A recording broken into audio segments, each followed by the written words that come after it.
దేవునికి స్తోత్రం. మన రక్షకుడైన యేసుక్రీస్తు పరిశుద్ధ నామంలో మా హృదయపూర్వకమైన ఎల్రోయి వందనములు. మీరు చేయు పనిలోను ప్రయత్నములోను దేవుడు కృపను అనుగ్రహించి ఆశీర్వదించును గాక. ఈరోజు దేవుని వాగ్దానం యోహాను సువార్త 16:24 మీ సంతోషము పరిపూర్ణమగునట్లు అడుగుడి, మీకు దొరుకును. ప్రియ దేవుని బిడ్డలారా, మనం దేవుణ్ణి ప్రేమిస్తూ ఉన్నాము. ఆయన్ని ప్రేమించినా ప్రేమించకపోయినప్పటికీ తండ్రి తానే నిన్ను నీ కుటుంబాన్ని ప్రేమిస్తున్నాడని సంతోషపడుతూ ప్రార్థించాలి. అంత మాత్రమే కాదు, ఆయన మనకు తోడై ఉన్నాడు అని అనుక్షణము కూడా సంతోషపడాలి. ఆయనకిష్టమైన కార్యములు నేను ఎల్లప్పుడూ చేస్తాను అని సంతోషపడాలి. నన్ను ఒంటరిగా విడిచిపెట్టడైనా నన్ను అనేక మందిలో 10,000 మందిగా నన్ను లేవనెత్తుతాడు అని సంతోషపడాలి.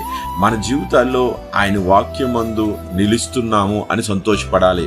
నా శిష్యులు ఇదిగో సత్యాన్ని గ్రహించారు అని ఎలా సెలవిస్తున్నాడో, ఆయన శిష్యులుగా ఉండటానికి, ఆయన సత్యములు గ్రహించటానికి, ఆయన సత్యము మనల్ని స్వతంత్రులుగా చేస్తుంది. కాబట్టి ఎంతగానో సంతోషించాలి. ఎందుకనంటే నిన్ను నన్ను ఆత్మపూర్ణుడిగా చేసింది. సత్య స్వరూపమైన ఆత్మ వచ్చినప్పుడు ఆయన గురించి సాక్షిగా నిలబెడుతుంది. కాబట్టి నేను ఆయన సాక్షిగా నిలబడుతున్నాను అని సంతోషపడాలి. ఇంకా మన జీవితాల్లో పాపము పోయింది, నా జీవితంలో తీసివేశాడు, ఇదిగో పరిశుద్ధాత్మతో నన్ను నింపాడని నువ్వు ఎంతగానో సంతోషపడుతూ దేవునితో జీవిస్తూ ఉంటే, నీతిని రాజ్యాన్ని వెతుకుతూ దాని యందు మాత్రమే సంతోషపడుతూ ఉంటే కనుక దేవుడు అంటున్నాడు, ఎవరైతే తన్ను తాను తగ్గించుకుంటారో, ఎవరైతే ఆయన క్షమించి మీరు దేవుని యొద్ద ఉంటారో వారిని నేను ఫలింపచేస్తాను, హెచ్చింపచేస్తాను అంటున్నాడు. అట్టి కృప దేవుడు మనందరికి దయచేస్తాడు.